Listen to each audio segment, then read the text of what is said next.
আসসালামু আলাইকুম রহমতুল্লাহ। প্রিয় বন্ধুগণ, আজকে নিয়ে যাব ভুলতা ইউনিয়ন, রূপগঞ্জ থানার ভুলতা ইউনিয়নের ইসলামপুর গ্রামে। এই ইসলামপুর গ্রামে অনেক লোক বসবাস করে। বিশেষ করে ইসলামপুর মসজিদের সংলগ্ন এই এলাকাটি বৃষ্টি আসলেই, বর্ষা আসলেই পানিতে পানিবন্দী হয়ে যায়। যেমন আপনারা দেখুন, আমরা দেখতে পাইতেছি এই দেয়ালে রয়েছে পানির একটি মাপকাঠি পাওয়া গেছে। এই পর্যন্ত পানি হয় বন্ধুগণ। এই পানিতে দেখা গেছে কাপড় ভিজে যায়, যাওয়া আসার মানুষের অনেক কষ্ট। এখানে অনেক ফ্যামিলি রয়েছে, এটি সবই বসত বাড়ি রয়েছে, পাশাপাশি রয়েছে দুটি শিক্ষা প্রতিষ্ঠান, দুটি মাদ্রাসা রয়েছে এবং পাশাপাশি রয়েছে দুটি মসজিদ। এখানে ইসলামপুর মসজিদও রয়েছে। আর বিশেষ করে এই রাস্তা দিয়ে যারা যাওয়া আসা করে তাদের ভিতরে এক শ্রেণীর লোক হলো ছোট ছোট বাচ্চা, যারা আমাদের ঐতিহ্যবাহী মর্তুজাবাদ ফাজিল মাদ্রাসায় তারা পড়ালেখা করে। এই বাচ্চারা ছোট ছোট, দেখুন বন্ধুরা, পানির দাগ কিন্তু দেখাই যাচ্ছে। আমরা দেখতে পাইতেছি পানির যে দাগটা, মানে যে পানি যে কতটুকু পানি হয় এটা আমরা দেখতে পাইতেছি বন্ধুরা। এখন যদিও এখন হুদিনকাল মানে বসন্তকাল, এখন সব শুকনো, আপনারা দেখেন না এই জায়গাটা এখনও শুকায়নি, এখনও এখানে পানি রয়ে গেছে বন্ধুরা, এলোমেলো হয়ে অবস্থা। এখানে বন্ধুরা দেখেন না, ওই যে পানির দেখা যাচ্ছে, পানির একটা সাপ, আপনারা খেয়াল করেন। এইখানে রাস্তাটা অত্যন্ত দরকার বন্ধুগণ, অত্যন্ত দরকার রাস্তাটা। এই রাস্তাটা হইলে তাহলে এখানে অনেক ঘনবসতি রয়েছে, তারা পানিবন্দী হয়ে যায়। রাস্তাটা হয়ে গেলে আশা করা যায় যে এখানে এই পানিটা আর চাপ পড়বে না ইনশাল্লাহ, পানিটা অন্যভাবে চলে যাবে ইনশাল্লাহ। তাহলে বন্ধুরা, আমরা অন্তত যারা দায়িত্বে রয়েছি এই ইসলামপুর গ্রামকে একটু ফলো করবো, একটু ইসলামপুর গ্রামকে ফলো করবো। আমরা দেখুন এই খাম্বাতেও দাগ রয়েছে যে কতটুকু পানি হয়। আমরা দেখতে পাচ্ছি পানির যে মাপকাঠিটা দেখুন একবারে, মানে এখানে লাগে যে মানে এখনও বর্ষা রয়ে গেছে এখানে বন্ধুরা, খেয়াল করেন, মানে এখানে এখনও বর্ষা, পানি, মানুষ এখানে পানিবন্দী হয়ে থাকে। সব জায়গায় বর্ষা শেষ হয়ে গেল কিন্তু এখানে মানুষ পানিবন্দী হয়ে থাকে বন্ধুগণ। এখানে অনেক ফ্যামিলি রয়েছে, বিভিন্ন জায়গার মানুষ এখানে ভাড়া থাকেন, যারা কর্মজীবী রয়েছেন তারা এখানে ভাড়া থাকেন। বিশেষ করে আমিও এখানে থাকি।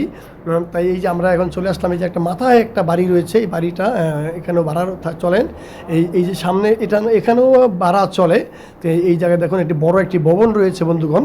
এই বড় ভবনের পাশের যে এই রাস্তাটাই কিন্তু আসলেই ওদিক এদিক কোনো দিকেই এটা রাস্তাটা কোনোভাবে সক্রিয় না। অতএব একটুনি যদি রাস্তাটা যদি ভরট করে যদি রাস্তাটা করে দেওয়া হয় তাহলে এই মানুষগুলার অন্তত দুর্দশা থেকে মানুষগুলার রেহাই পাবে ইনশাল্লাহ। যারা আমাদের এই ভুলতা ইউনিয়নের প্রতিনিধি বা ইসলামপুরকে একটু ফলো করবেন, দেখবেন ইনশাল্লাহ, যাতে আমাদের এই রাস্তাটাতে আমরা বর্ষাকালে হেঁটে যাব। আপনাদের জন্য দোয়া করব, আপনারা ইনশাল্লাহ আবারও এই ভুলতা ইউনিয়নের দায়িত্বে ইনশাল্লাহ আসবেন, আপনারা কাজ করবেন, আমরা দোয়া করবো ইনশাল্লাহ আপনাদের জন্য। এই রাস্তাটা আমাদের অত্যন্ত দরকার বন্ধুগণ, এই রাস্তাটা আমাদের অত্যন্ত দরকার। আপনারা একটু শেয়ার দিন, আপনারা একটু ফলো করুন, আপনারা একটু লাইক দিন, কমেন্ট করুন, সবাই একটু জানিয়ে দিন, যাতে আমাদের ভুলতা ইউনিয়নের যারা প্রতিনিধি রয়েছেন, মেহরবানি করে প্রতিনিধি মহোদয়গণ একটু ভালোভাবে দেখবেন ইনশাল্লাহ। ইসলামপুর এই গ্রামটা একদম পানিবন্দী হয়ে যায় বন্ধুগণ, বর্ষা আসলেই এখানে পানিবন্দী হয়ে যায়। দেখুন একটি বড় ভবন কিন্তু রয়েছে, এখানে ভাড়া দেওয়া হয়, এই ভবনটিও রয়েছে এখানে। কিন্তু হলেই কি, এই তারা বললো যে ভাই দেখেন আমাদের ভবনে সুন্দর সিস্টেম, সুন্দর পজিশন রয়েছে, কিন্তু হইলে কি রাস্তা নাই, তাই ভাড়ার কতটা মান ভালো না।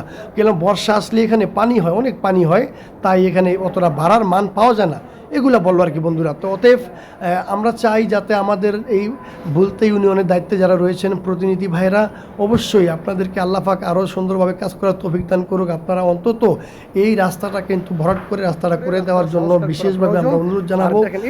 এই রাস্তাটা যদি মানুষজন আসা যাওয়া করে, যেমন দুইটা মাদ্রাসা রয়েছে, দুইটা মসজিদ রয়েছে, পাশাপাশি অনেক এখানে আরও ঘনবসতি মানুষ এনে বসবাস করে, কিন্তু সেখানে যাওয়া আসার রাস্তাটা দেখেন বন্ধুগণ একদম একবার হাঁটু ভিজে যাবে। দেখেন এই যে আপনারা খেয়াল করে দেখেন, একদম পানির দাগ দেখা যাচ্ছে যে বর্ষাকাল কতটি পানি হয়। আপনার একটু সামনে গাই, এই দেখেন, আপনারা পরিপূর্ণ বুঝতে পারবেন বন্ধুগণ। এই দেখেন বর্ষা হইলে এই জায়গাটি পানিবন্দী, এই দেখেন এই যে পানি, দেখেন পানি, তার মানে হাঁটু একদম ইন্নালিল্লাহ, আমরা খেয়াল করে দেখেন হাঁটু মানে লুঙ্গি ভিজে যাওয়ার মতো আর কি।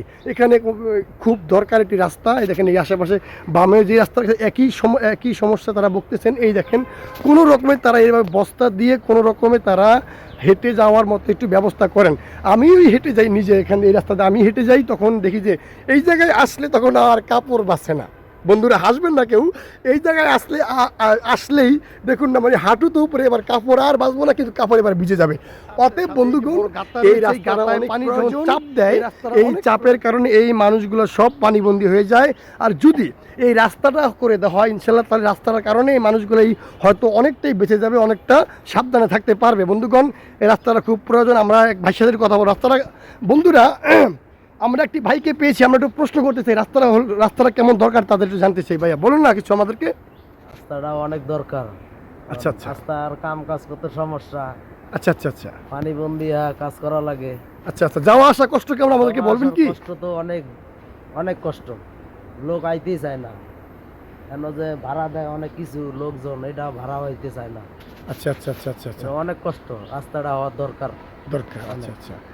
বন্ধুরা, আমরা তাহলে এক ভাইকে সাক্ষাৎকার নিলাম, রাস্তাটা হওয়াটা অনেক দরকার উনি বললেন। আর আমরাও দেখতে পাইতেছি রাস্তাটা অনেক বেহাল অবস্থায় পড়ে আছে। বন্ধুরা লক্ষ্য করে দেখেন, একদম বেহাল অবস্থায়, সাথে কিন্তু অনেক গভীর একটা গাঁথা রয়েছে, অনেক গভীর একটা গাঁথা, ওই দেখেন অনেক গভীর গাঁথাটা রয়েছে। এর জন্যই এই মানুষগুলো সব পানিবন্দী হয়ে বসে থাকে। দেখেন এই যে একটা পাশে একটা ঘর দেখা যাচ্ছে, আমরা যদি ওনাদের সাথে কথা বলতে পারতাম তাহলে বেটার হইতো। যদিও দেখেন এই যে বাড়িটা, এখানে মনে হয় গরুর ফার্ম রয়েছে ছোটো মোটো। দেখুন আপনার, মানে এখানে এত পানি হয়েছে যেমন মাঝাই পুরা মানে কাপড় ভিজে যাবে এক কথায়, এই পানিবন্দী হয়ে তারা আছে। এর জন্য রাস্তাটা খুব দরকার।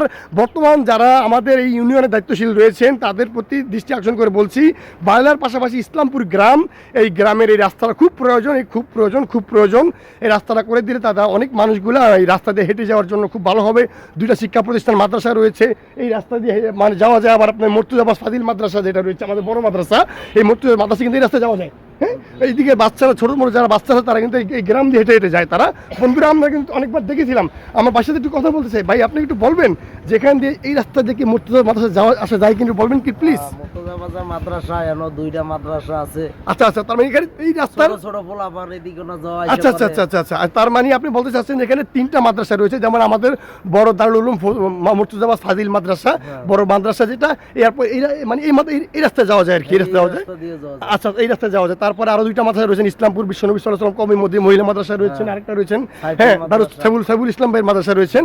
ঠিক আছে ভাই, আমরা তাহলে বুঝতে পারলাম তাহলে এই রাস্তার যে সংযোগ রয়েছে প্রায় তিনটা শিক্ষা প্রতিষ্ঠান, অথবা আরো রয়েছেন কি, আরো আপনার দুইটা মসজিদ রয়েছে। এখান দিয়ে মর্তুজাবাস বড় মাদ্রাসা, এখানে যাওয়া আসে সেই রাস্তাটা এটাই, মানে এই রাস্তার শাখা রাস্তাতে যাওয়া যায়। অতএব এই মহল্লাবাসী যাতে পানিবন্দী হয়ে আছে, অতএব এই রাস্তাটা তাদের খুব দরকার। আপনারা মেহেরবানি যারা দায়িত্বশীল রয়েছেন তাদের উদ্যোক্তা আহ্বান জানাচ্ছি আমাদের মুজাহিদ আবুল হাশেমের পক্ষ থেকে। আপনারা ইনশাল্লাহ রাস্তাটা দেখবেন, সবাই ইনশাল্লাহ চেষ্টা করবেন ইনশাল্লাহ। সবাই ভালো থাকবেন বন্ধুরা। আসসালামু আলাইকুম রহমতুল্লাহ। লোকেশন হচ্ছে বায়লা ইসলামপুর, এই লোকেশনে এই রাস্তাটা রয়েছে। আসসালামু আলাইকুম রহমতুল্লাহ। ধন্যবাদ সবাইকে বন্ধুরা।